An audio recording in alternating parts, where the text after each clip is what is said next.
Alright. Team Yugioh fam is here. Yugioh family, and I'm here to bring a deck full profile of Dark Magician. Um, just a little bit of background on me. I've been playing Yu-Gi-Oh since it started. Um, I've always wanted to play Dark Magician, but just never had the right support for it. You know, so it's kind of like it wasn't competitive, basically. So it was like, if you want to lose, you play Dark Magician. So I just was like, I'm not playing it. But now I feel like they finally got it right.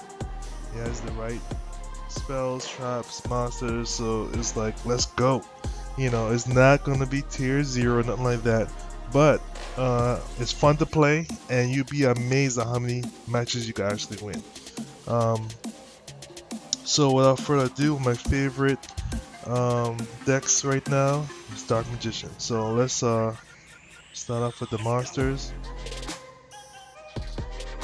Of course, 3 Dark Magician, and then we need 3 Apprentice Illusion Magician. Mainly because she can do 2 things. When she comes out, the normal summon or special summon, you can get a Dark Magician from your deck and put it in your hand, or you can discard it from your hand or the field to boost a dark spellcaster by 2000 attack and defense. So pretty versatile. And then she was super expensive when she first came out because she was a Shonen Jump promo, and now she's so accessible. You know, you get it in the legendary decks, pretty easy. Next is 2 Magician of Dark Illusion. I found 2 works just fine. He's pretty awesome. He counts as Dark Magician on the field.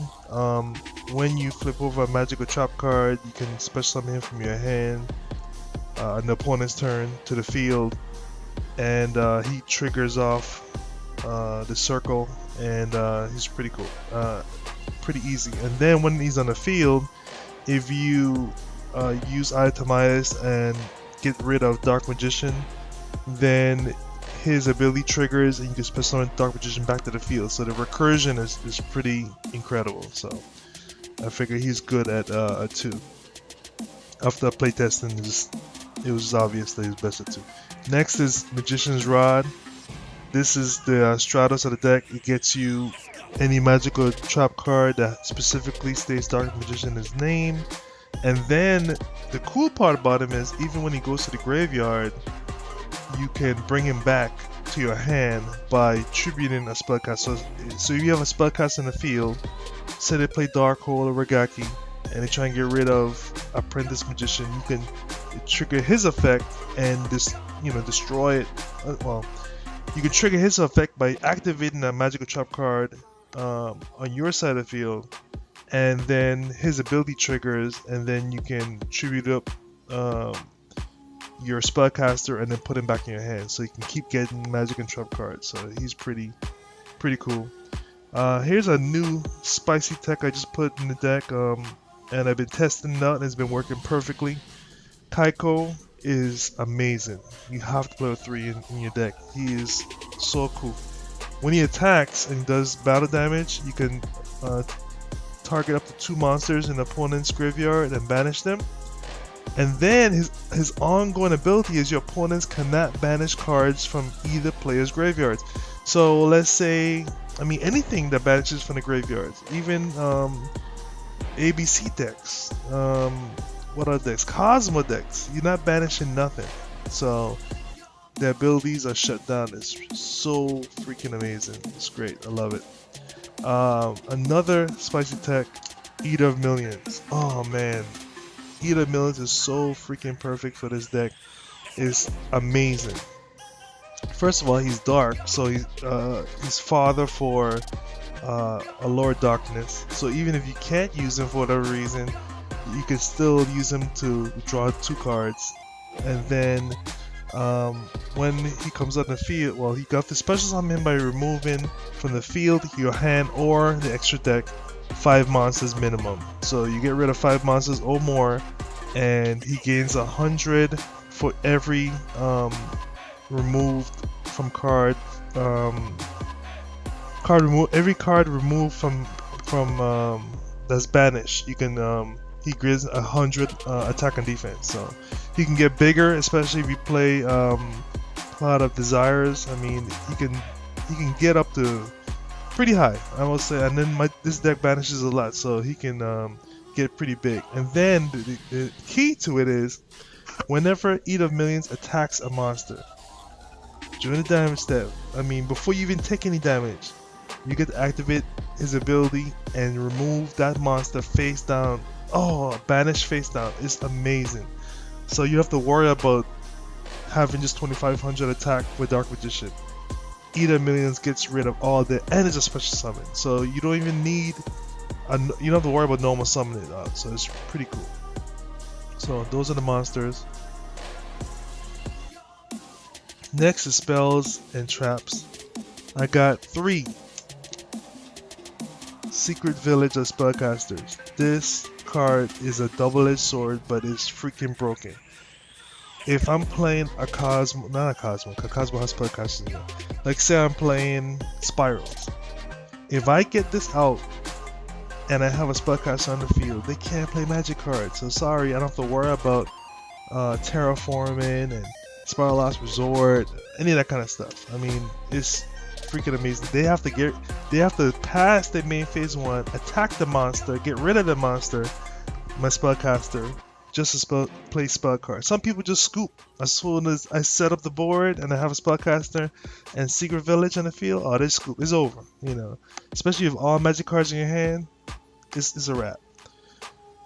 Then I play with 3 Dark Magical Circle. This card is freaking amazing.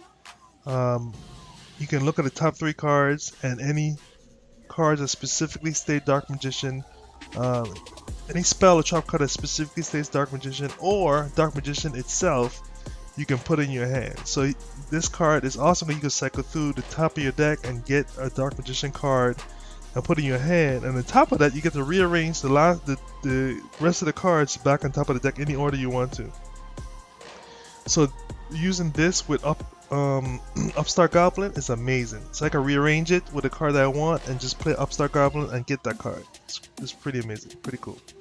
The secondary effect is the effect I love the most, and that's the reason why I try to banish. I try to have as much banished cards in my deck as possible, is because whenever you special summon Dark Magician to the field, you get to banish a card on their side of the field. It is freaking amazing because the wreck shop is amazing. I love it. Just banish cards. Just banishing cards every time you summon a Dark Magician is pretty amazing.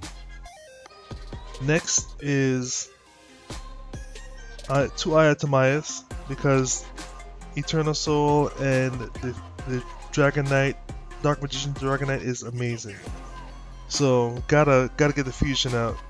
2 works great. I mean, I just run into it and I just play it. It's freaking great. Next, I play with 2 Pot of Desires. This is a +1. You gotta play it. I mean, it's just a freaking amazing card. I know people are afraid of banishing the key cards. So the key is getting your key cards up. For me, it's Dark Magician.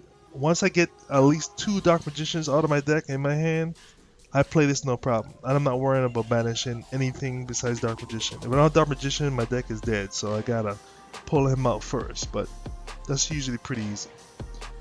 Next is 2 Allure Darkness. 2 seems to work great for me. 3 was just too much. It was just a brick. I'll play Allure Darkness into Allure Darkness. It sucks. It's the worst. Then that's why most of my monsters are dark, so I don't have to worry about having fodder for it. Next, I play with 1 Illusion Magic, only because I can search for it and I only need 1. And I usually use Illusion Magic first before using Pot of Desires or Allure Darkness, so I can get 2 Dark Magicians in my hand and pretty much clear my deck out. I have 1 Dark Magic attack. I only need 1. I mean, once I clear the back row and attack with all my spellcasters, I'm pretty good. This deck can OTK you pretty quickly. Next is Upstart Goblin, makes it 39, and then like I said, the combo with Dark Magical Circle. I can rearrange top of my deck and put whatever spicy cards I want on the top and just retrieve it with that card. Gotta play with border wipes. I mean, you wipe the board, wipe the back row, and just attack for game. It's pretty amazing. Then I have the little Solemn package. I got Solemn Warning. I don't need to explain that. Solemn Strike. Don't need to explain that. And here's a card that just... Oh, this is definitely one of the keys to the deck. Eternal Soul. Man. Now, it's a double-edged sword because it's so powerful. First of all, you can flip it over and either summon Dark Magician or get a Thousand Knives or a Dark Magic attack from your deck and put it in your hand, so it can get. It's a +1. It gets you cards. Pretty amazing. Then on top of that, it makes all Dark Magicians in the field unaffected by card effects. Do you understand what that means? Anything that person plays, whether it be a monster card with special effects, Warlord don't work against Dark Magician with his card on the field. I mean, nothing works against Dark Magicians with this card in the field. Regakis don't work, Dark Holes, whatever you try to do, it won't work. You have to get rid of this card first, because when you get rid of this card, it's a Regaki on your side, so it destroys all your monsters. So it's tough to deal with that, but you can't beat the upside. Upside is if you can protect this card, you got game. I mean, how are they gonna stop you? Your monsters can't be, your Dark Magician can't be affected by anything. So it's pretty amazing. Usually I try to use this card specifically at the end of the opponent's turn and get Dark Magic attack. So if they have something to stop it,